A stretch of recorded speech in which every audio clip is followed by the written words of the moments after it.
नवाबों की नगरी 1990 के दशक में सत्ता संघर्ष, जोड़ तोड़ और राजनीतिक उठापटक का केंद्र रहा टोंक एक बार फिर से सुर्खियों में। आमिर खान ने बनास नदी के ठीक दक्षिण में टोंक शहर बसाया था, जो अफगानिस्तान के पिंडारी से रहने वाले पठान थे। लेकिन टोंक कभी कभी सियासत का केंद्र भी बन चुका है। 1990 में उनियारा विधानसभा क्षेत्र के विधायक दिग्विजय सिंह ने तत्कालीन मुख्यमंत्री भैरों सिंह शेखावत की सरकार को बहुमत दिलाया था और गृह मंत्री भी बने थे। उनियारा से जनता दल के तत्कालीन विधायक दिग्विजय सिंह ने जनता दल के 25 विधायकों को अपने साथ लेकर जनता दल दिग्विजय बनाया और भाजपा को समर्थन देकर तत्कालीन मुख्यमंत्री भैरों सिंह शेखावत की सरकार बचाई थी। तब भी बाड़ेबंदी और प्रदर्शन खूब हुए थे। एक दिलचस्प बात यह भी है कि 1972 से 2013 तक कांग्रेस ने टोंक में कभी भी हिंदू प्रत्याशी नहीं उतारा, तो बीजेपी ने 1980 से लेकर 2013 तक भाजपा ने भी केवल हिंदू प्रत्याशी ही उतारे हैं। एक बार फिर से टोंक सुर्खियों में है और बात राजनीति की हो तो सियासत भी करवट बदलती रहती है। नमस्कार, मैं हूं अदिति नागर। राजनीति में आज बात करेंगे टोंक जिले की। विधानसभा चुनाव सिर पर है और पार्टी जोड़ तोड़ की पॉलिटिक्स में जुटी हुई है। तो चलिए सबसे पहले बात करते हैं टोंक सवाई माधोपुर लोकसभा सीट की। लेकिन जब हम इस पूरे जिले की बात करेंगे तो कई बार बाड़ेबंदी, मानेसर एपिसोड और इस गुट उस गुट की बात का जिक्र कई बार आएगा। अब हम बात कर रहे हैं लोकसभा सीट की। बीजेपी के सुखबीर सिंह जौनपुरिया सांसद हैं और अपना दूसरा कार्यकाल पूरा कर रहे हैं। टोंक सवाई माधोपुर से वैसे तो कई सांसद रहे हैं, लेकिन जनता के बीच जाने वाले पहले सांसद जौनपुरिया माने जाते हैं। जौनपुरिया को कोई भी किसी कार्यक्रम में बुलाए तो जौनपुरिया कार्यक्रम में जरूर पहुंचते हैं, जनता के साथ सीधा संवाद और संपर्क भी रखते हैं। टोंक सवाई माधोपुर में सबसे ज्यादा दौरे करने वाले सांसद माने जाते हैं, या अगर सांसदों का कंपैरिजन हो तो माना जाता है कि ये अपने इलाके में सबसे ज्यादा दौरे करते हैं। और जौनपुरिया का एक सरकारी और एक खुद का अपने इलाके में घर भी है। हालांकि वोटर अभी भी हरियाणा के हैं, लेकिन कोई बड़ा काम धरातल पर नजर नहीं आया। ये बात जमीन से निकल कर आई और हिंदू मुस्लिम विवाद में कई मुकदमे भी दर्ज हैं। सांसद सुखबीर सिंह तुष्टीकरण की राजनीति करने वाले माने जाते हैं और ईआरसीपी के मुद्दे को लेकर इलाके की जनता बेहद नाराज है। जमीन पर लोगों का मानना है कि ईआरसीपी के मुद्दे पर प्रधानमंत्री मोदी से सांसद ने बात नहीं की, जिसकी वजह से पानी की परेशानी बेहद है। एक और बात जो जमीन पर निकलकर आई है वो ये है कि पिछली बार रुई पेच मैदान से किया गया रेल का वादा सांसद ने पूरा नहीं किया, जबकि वसुंधरा राजे की मौजूदगी में सांसद ने एक रैली में जनता से कहा था कि रेल का वादा अगर सरकार पूरा नहीं करती तो वो खुद अपनी जेब खर्च करके रेल लाने का पूरा वादा करेंगे, बस आप लोग एक बार जुटा करें। फिर आज तक रेल वो जीत के आ गए, पर रेल का वादा पूरा नहीं हुआ। जमीन पर लोगों ने कोरोना काल की तारीफ की। अब तक चली आ रही उनकी रसोई को लेकर सांसद की जबरदस्त तारीफ मिली। कोरोना काल में 10,000 पैकेट लोगों को बांटे गया प्रतिदिन। रसोई अभी भी जारी है और हर दिन 2,000 पैकेट मरीजों को और उनके जो परिजन हैं उनको भेजे जाते हैं, हॉस्पिटल में पहुंचाए जाते हैं। लेकिन जमीन पर लोगों ने माइनॉरिटी और मीणा वर्ग से भेदभाव का आरोप भी लगाया। समाज के कुछ लोगों से घिरे रहने के लिए उसके चलते कार्यकर्ता परेशान हैं। आरोप तो ये भी है कि जनता का पैसा जनता तक नहीं पहुंचा। 13.5 करोड़ रुपए फंड ही खर्च हुआ, पूरा फंड खर्च नहीं हुआ और ना ही इलाके में कोई नवोदय स्कूल, एजुकेशन से लेकर कोई इंफ्रास्ट्रक्चर की बात नजर आई। विपक्ष का आरोप तो ये भी है कि राजस्थान की सरकार की योजनाओं को सांसद मोदी सरकार की योजना बता देते हैं। सुखबीर सिंह जौनपुरिया गुर्जर समाज से आते हैं, लेकिन गहलोत की तरफ सॉफ्ट कॉर्नर होने के चलते इलाके के कई पायलट समर्थक गुर्जर सांसद से खिंचे रहते हैं। पूर्व विधायक अजीत मेहता बनाम सांसद बनाम चेयरमैन 2014 के बाद से चलता आ रहा है। जमीन पर बीजेपी के अंदर गुटबाजी चरम पर है। 2018 के चुनाव में कांग्रेस के खेमे में सेंध जरूर लगी थी, फिर भी बीजेपी के खाते में एक ही सीट आई, यानी जमीन पर जौनपुरिया की विधानसभा चुनाव में ज्यादा पकड़ नहीं दिखी। अब बात करते हैं कि कांग्रेस की तरफ से सवाई माधोपुर से लोकेश पोशवाल के समर्थक उनकी दावेदारी जताने की चर्चा कर रहे हैं और बीजेपी से राष्ट्र महामंत्री अलका गुर्जर, जो नाथू सिंह गुर्जर की पत्नी हैं, उनके निवाई मालपुरा, देवली उनियारा से लगातार जो दौरे हैं वो चर्चा का विषय बने हुए हैं। अलका गुर्जर के 2023 में देवली उनियारा से विधानसभा चुनाव या फिर 2024 में सांसद का चुनाव लड़ने का जो चर्चा है वो तेज है। लबोलुबाब यह है कि इस इलाके में ईआरसीपी का मुद्दा बड़ा रहने वाला है चुनाव में, और विकास के काम जमीन पर ज्यादा नहीं दिखे, लेकिन जनता से सीधा संपर्क ही जौनपुरिया की इकलौती ताकत है। हाँ, ये बात और है कि कहते हैं राजनीति में जब नाम के आगे उप लग जाता है तो राजनीति डगमगाने लगती है। जैसे जौनपुरिया के नाम के आगे उपाध्यक्ष लग गया है और उप लगने के बाद राजनीति में ब्रेक भी लग जाती है। अब बात करेंगे टॉक विधानसभा, बहुचर्चित विधानसभा, क्योंकि यहाँ के विधायक हैं सचिन पायलट। सबसे पहले तो यहाँ का समीकरण आपको बता देते हैं। एक और खास बात, इस पूरे इलाके में चाहे बात करें टॉक की या सवाई माधोपुर की, यहाँ पर विकास के साथ साथ या विकास से ज्यादा जाति जो है वो हावी है, जातिगत राजनीति काफी हावी है। तो अब पहले आपको टॉक सीट का समीकरण बता देते हैं। कांग्रेस के लिए मुस्लिम सीट मानी जाती है। इस सीट से 6 बार मुस्लिम विधायक रह चुके हैं। हालांकि यहाँ का पैटर्न एक बार कांग्रेस एक बार बीजेपी वाला रहा है। अब यहाँ के जातिगत समीकरण ये हैं कि बैरवा, मुस्लिम और मीणा, ये तीनों वोट बैंक हैं जो कांग्रेस का वोट बैंक माना जाता है। और अगर बात करें एससी वोट बैंक की तो वो लगभग 40,000 है, जिसमें खटीक, बैरवा, रैगर आते हैं, लेकिन बैरवा वोट बैंक लगभग 30,000 के आसपास है। यानी सबसे ज्यादा जो एससी वोट बैंक है वो यहाँ बैरवा का है। 65,000 मुस्लिम वोट बैंक है और मीणा का लगभग 7,000 है, कम है, लेकिन इम्पैक्ट कांग्रेस की तरफ जाता है जाहिर तौर पे। ये तीनों मिलकर कांग्रेस का वोट बैंक बनाते हैं। बीजेपी के वोट बैंक की अगर बात करें तो गुर्जर समुदाय बीजेपी का वोट बैंक हुआ करता था। जौनपुरिया यहाँ के 2 बार सांसद हैं और प्रधान भी हैं, लेकिन फिर एंट्री हुई सचिन पायलट की। जो बीजेपी का वोट बैंक गुर्जर जो माना जाता था वो पोलराइज हो गया और पायलट को गुर्जरों ने यहाँ पर वोट दिया। समीकरण बदल गए। एक और खास बात, जब सचिन पायलट टॉक से चुनाव लड़े तो ना सिर्फ गुर्जरों ने बैरवा, मुस्लिम, मीणा, बल्कि एक खास बात और है कि जब सचिन पायलट यहाँ चुनाव लड़े तो उनका सामने यूनुस खान, जो बीजेपी के मुस्लिम चेहरा थे, पूर्व मंत्री थे। हालांकि यूनुस खान बीडवाना से विधायक थे, लेकिन ऐन वक्त पर उनको कहा गया कि आप वहां से चुनाव लड़ें। तैयारी भी की, कोशिश भी करी, लेकिन यूनुस खान चुनाव हार गए थे। खास बात यह है कि पायलट फारूक अब्दुल्ला के दामाद थे और 2 मुस्लिम गुट ऐसे थे जिन्होंने सचिन पायलट को वादा किया, कमिटमेंट किया कि हम आपको जिता के लाएंगे। तो यानी कि बैरवा भी, माइनॉरिटी भी, मीणा भी और गुर्जर भी, सबने सचिन पायलट को समर्थन दिया। अब आपको बताए थे कि एक तो सऊद सईदी, कहा जाता है कि फारूक अब्दुल्ला इनको अपना दत्तक पुत्र मानते थे और सचिन पायलट को चुनाव जिताने में पूरी मदद, कमिटमेंट इन्होंने किया था। वहीं निजाम सेठ के बेटे अजमल और मोइन, ये भी गुट थे जिन्होंने पायलट को चुनाव जिताने के लिए कमिट किया और पूरा भी किया। मुस्लिम का झुकाव पायलट की तरफ इसलिए रहा, दामाद होने का फायदा भी उनको पूरा मिला। अब एक और खास बात बताते हैं आपको। बैरवा यहाँ पर बड़ी संख्या में है, जैसे मैंने आपको पहले कहा। प्रशांत बैरवा को माना जाता है टॉक के ही वो रहने वाले हैं, लेकिन उनको निवाई से टिकट सचिन पायलट ने दिलवाया। समझौता, ये भी एक समझौता था कि पूरे बैरवा समाज ने सचिन पायलट को वोट दिया और वहीं निवाई के जितने भी गुर्जर थे उन्होंने प्रशांत बैरवा को वोट दिया और चुनाव जितवा दिया। ये समझौता हुआ। सचिन पायलट ने निवाई से प्रशांत बैरवा को टिकट दिलाई, जैसे मैंने आपको कहा, और इस तरीके से दोनों ने एक दूसरे के साथ समझौता किया। हालांकि प्रशांत बैरवा सचिन समर्थक हैं, दिल में सचिन है उनके। हालांकि हम आगे उनकी सीट पर पूरा व्याख्यान आपके साथ करेंगे। देवली जनरल सीट होने के बावजूद पायलट के करीबी हरीश मीणा को टिकट मिला। समझौता कि मीणा समाज ने टोंक में पायलट को वोट दिया और देवली उनियारा में गुर्जर ने हरीश मीणा को वोट दिया। वही बात आती है तीसरी सीट जहां पर कांग्रेस ने उम्मीदवार नहीं उतारा, मालपुरा। वहां पर आरएलडी के साथ कांग्रेस का गठबंधन हुआ, लेकिन कांग्रेस ने अपना उम्मीदवार नहीं उतारा। जाट बाहुल्य सीट है और मालपुरा सीट खाली रही। ये भी एक समझौता था। टोंक में जितने भी जाट थे उन्होंने सचिन पायलट को वोट वहां पर दिया।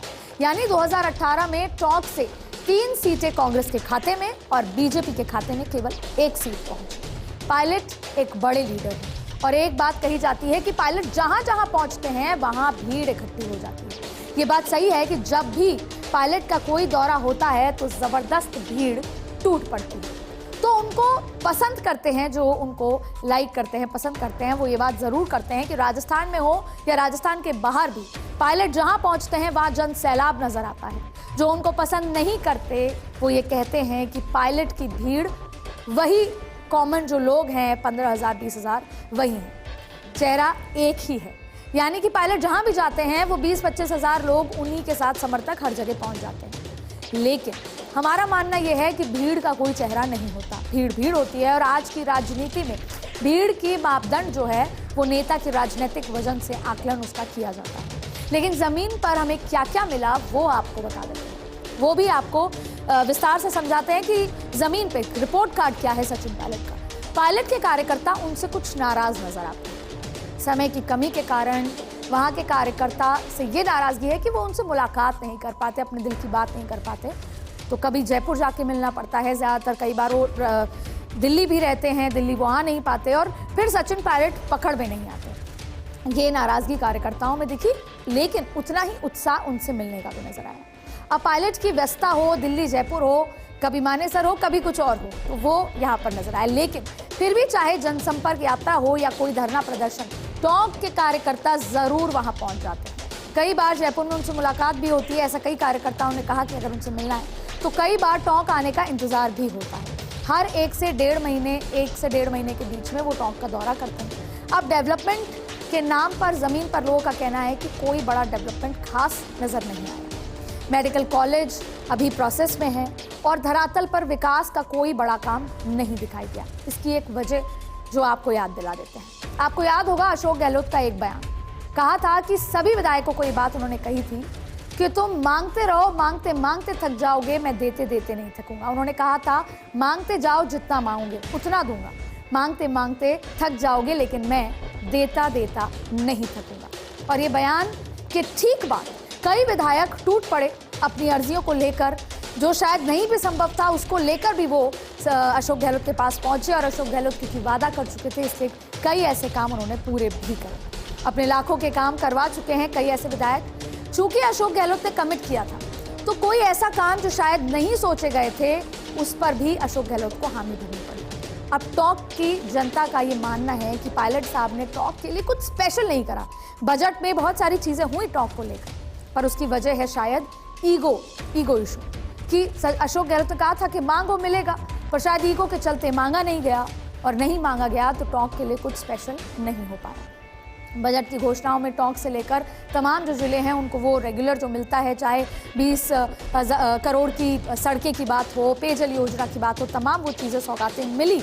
लेकिन जो स्पेशल सचिन पायलट के इलाके का जो स्पेशल टैग था उस हिसाब से ज़मीन पर कोई काम नहीं नज़र आया। ऐसे में ये भी कहा गया कि फिर भी सचिन पायलट आएंगे तो हम उनको जिताकर भेजेंगे। तो माना यही जा रहा था कि टोंक अब कुछ बदला बदला नजर आएगा क्योंकि सचिन पायलट यहाँ से आए हैं, लेकिन ये शायद आपस की ईगो के चलते या बातचीत ना होने के चलते टोंक इस विकास से वंचित रह गया।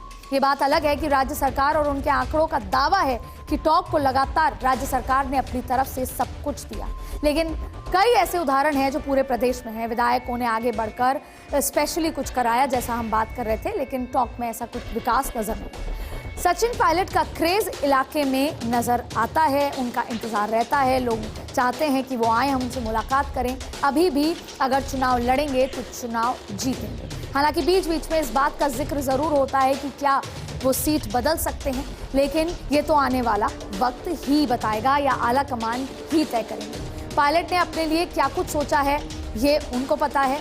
इस इलाके में पायलट के चलते कांग्रेस का कोई भी उम्मीदवार जमीन पर खास नजर नहीं आया, ना कोई खुल के कह रहा है कि हम चुनाव लड़ना चाहते हैं। लेकिन अगर बीजेपी की बात करें तो आरएसएस टोंक में जमीन पर काम हमेशा से कर रही थी और अजीत मेहता जो पूर्व विधायक हैं वो आरएसएस के कैंडिडेट हैं और इस बार भी चुनाव मैदान में अपनी दावेदारी जता रहे हैं। इसके अलावा एक नाम सामने आया लक्ष्मी जैन का, जो नगर परिषद चेयरमैन रह चुकी हैं। ना सिर्फ प्रदेश बल्कि दिल्ली आलाकमान तक उनके संपर्क हैं और वो भी लगातार दौरे कर रही हैं। अगर पायलट चुनाव लड़ते हैं तो बीजेपी प्रत्याशी के सामने चुनौती रहेगी। बीजेपी को ज्यादा मेहनत करने की जरूरत पड़ेगी। अब देखना यही होगा कि बीजेपी एक बार फिर मुस्लिम चेहरा उतारती है या नहीं, क्योंकि बात यूनुस खान की करें तो पिछली बार यूनुस खान को पार्टी ने कहा था तो वो मैदान में उतर गए, लेकिन ज़्यादा ये नज़र नहीं आया कि उसके बाद उनका झुकाव है वो अभी भी डीडवाना में नज़र आते हैं।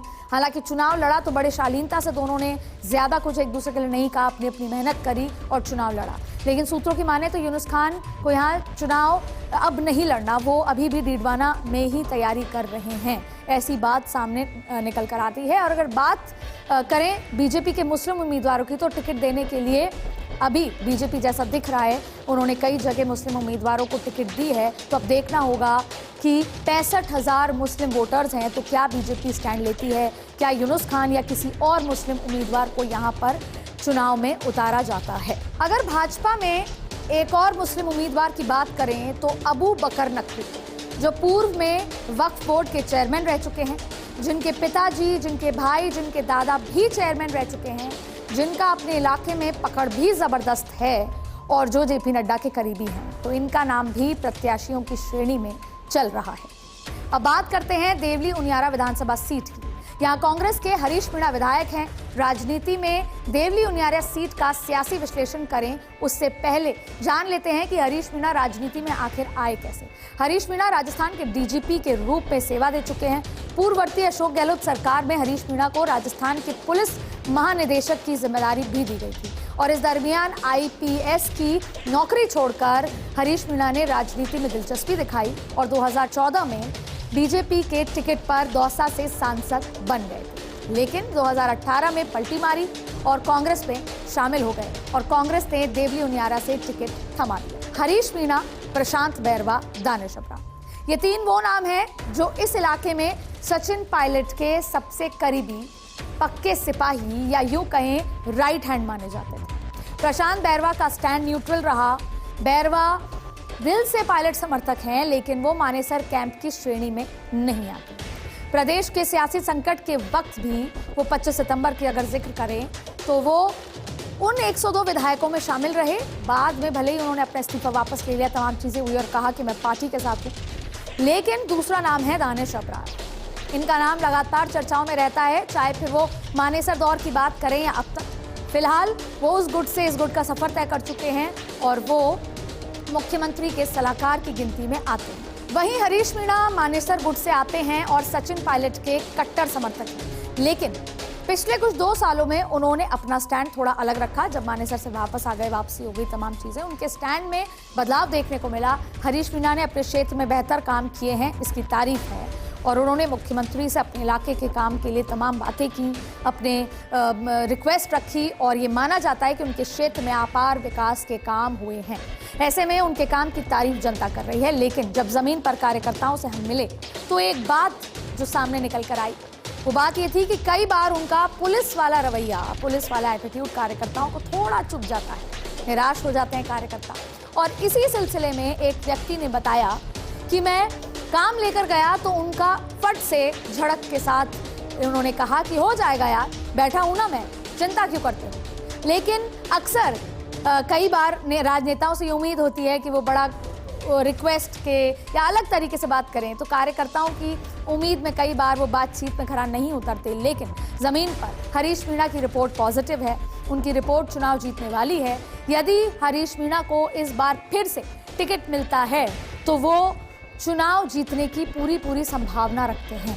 यही नहीं, कांग्रेस की टिकट के मजबूत दावेदारों में से एक हैं। पार्टी टिकट देती है तो चुनाव जरूर जीतेंगे और ऐसा इस बार संभावना है।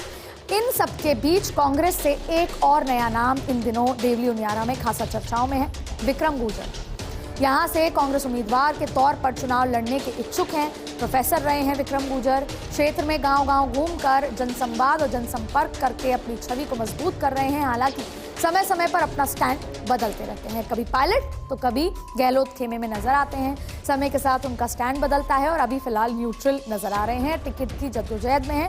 पिछली बार उनको टिकट नहीं मिला तो उन्होंने नाराजगी भी जताई और इस बार एक बार फिर तैयारी में लगे हुए हैं। जहां तक भाजपा की बात है तो भाजपा के कई उम्मीदवार आस लगाए बैठे हैं, जैसे प्रभुलाल सैनी, पूर्व मंत्री भाजपा क्षेत्र के सांसद खुद सुखबीर सिंह जौनपुरिया, लेकिन यहाँ पर एक फ्लॉ ये है कि वो हरियाणा से वोटर है, इनका नाम भी फहरिस्त में है वैसे, और पूर्व विधायक रहे राजेंद्र गुर्जर का नाम भी लिस्ट में शामिल है। लेकिन भारतीय जनता पार्टी की आपसी गुटबाजी चरम पर है। यहाँ पर भी जौनपुरिया और राजेंद्र गुर्जर में खींचतान है, दोनों एक दूसरे के विरोधी हैं। बीजेपी के राष्ट्र मंत्री अलका गुर्जर भी उम्मीदवार होने की संभावनाएं पूरी जता रही हैं, इससे इनकार नहीं है उनके समर्थकों का। अलका गुर्जर का नाम सीधे दिल्ली से आ सकता है। वहीं हाल ही में यहाँ केंद्रीय मंत्री अश्विनी चौबे का कार्यक्रम हुआ, जिसमें कुछ खास भीड़ जमा नहीं हो पाई, अधिकांश कुर्सियां खाली रहीं। ऐसे में बीजेपी को यहां उम्मीदवार तलाशने के लिए कड़ा संघर्ष और मेहनत करनी पड़ेगी और चुनाव लड़ने के दौरान भी मेहनत और स्ट्रैटेजी तैयार करनी होगी। अब बात करेंगे मालपुरा की। मालपुरा ही एक ऐसी सीट है जो 2018 के चुनाव में बीजेपी के खाते में गई थी और कन्हैया लाल चौधरी लगातार 2 बार से विधायक हैं। कन्हैया लाल चौधरी को स्थानीय होने का फायदा मिलता है, जमीन पर कन्हैया की लोकप्रियता है, लेकिन अब थोड़ा लोग 2 बार हो चुके हैं, काम के लिहाज से कई चीज़ों से कई बार आप ऊब जाते हैं और नया चेहरा ढूंढते हैं। लेकिन लोगों में नाराजगी भी है क्योंकि धरातल पे कोई काम नहीं हुआ, पर उस नाराजगी को उन्होंने कैसे ठीक किया वो आपको बता देते हैं।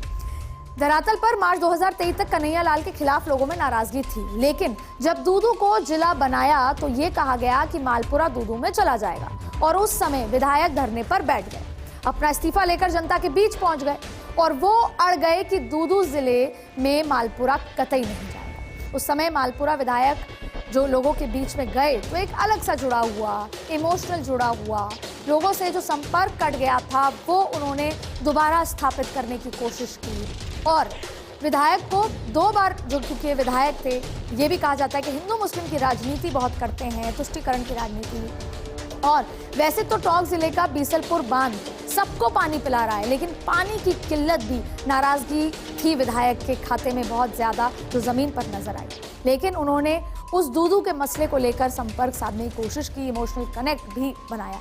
अब केंद्रीय योजना भी नहीं मिलने से यहाँ के लोग खासे नाराज नजर आते हैं, निराश भी नजर आते हैं। अब बात करते हैं केकड़ी से पूर्व विधायक शत्रुघ्न गौतम। पूर्व जिला प्रमुख सत्यनारायण चौधरी भी दावेदारी ठोक रहे हैं, लेकिन कन्हैया लाल की लोकप्रियता और लगातार भारी मतों से, क्योंकि इस इलाके में उनकी पकड़ है, बात करें जो उनका वोट बैंक है वो इंटैक्ट है, इसलिए शायद कन्हैया लाल अपना वर्चस्व यहाँ पर बरकरार रख पाए। कांग्रेस के पास कोई और दमदार फेस भी नहीं है और यहाँ पर जो उनका वोट बैंक है वो खासा उनके समर्थन में नजर आता है। घासीलाल चौधरी और गोपाल गुर्जर कांग्रेस से अपनी उम्मीदवारी जता रहे हैं। पिछली बार इस सीट से आरएलडी के साथ कांग्रेस का गठबंधन हो गया था, लेकिन इस बार कांग्रेस के पास कोई मजबूत कैंडिडेट नहीं है। समाज सेवी डॉक्टर GL शर्मा का नाम भी जमीन पर चर्चाओं में है। वो सोशल एक्टिविस्ट हैं, सोशल काम करते रहते हैं। इस बार भी हरीश चौधरी की चर्चा है और रिटायर्ड RAS प्रभाती लाल जाट को कांग्रेस उतार सकती है। तो ये तमाम नाम चर्चाओं में। अब बात करेंगे निवाई सीट की। निवाई सीट से NSUI से यूथ कांग्रेस से लेकर अपना संघर्ष जारी रखते हुए प्रशांत बैरवा कांग्रेस के विधायक बने। इनके पिताजी MP थे, लेकिन उन्होंने अपना पॉलिटिकल संघर्ष किया और यहाँ तक पहुंचे। प्रशांत बैरवा ने अपने क्षेत्र में विकास के काम करवाए। प्रशांत बैरवा को टिकट सचिन पायलट ने दिलाई, लेकिन जमीन पर नए आयाम स्थापित किए गए हैं इस इलाके में। विधायक बैरवा ने मुख्यमंत्री से अपने इलाके के लिए जो कुछ मांगा वो सब मुख्यमंत्री ने उन्हें दिया, उनके समर्थक की बात कहते हैं। इस बजट में भी मुख्यमंत्री ने 300 करोड़ के काम, सड़कों का काम केवल विकास के लिए यहाँ पर उनकी झोली में दिया।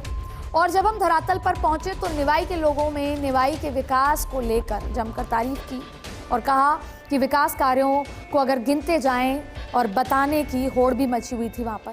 निवाई में सड़क, शिक्षा, स्वास्थ्य, नई पंचायत समिति, अंग्रेजी माध्यम स्कूल और 2 से बढ़ाकर 4 रीको बनाने सहित विकास के कई आयाम स्थापित किए गए। जमीन पर हुए विकास को लेकर कार्यकर्ता और आम जनता में उत्साह का माहौल है। ऐसे में प्रशांत बैरवा इस बार भी कांग्रेस के मजबूत दावेदार नजर आ रहे हैं। पार्टी यदि बैरवा पर भरोसा कायम रखती है तो उनको चुनाव जीतने की पूरी संभावनाएं जमीन पर नजर आई। विकास कार्यों के आधार पर प्रशांत बैरवा अपनी जीत सुनिश्चित करेंगे, टिकट मांग रहे हैं।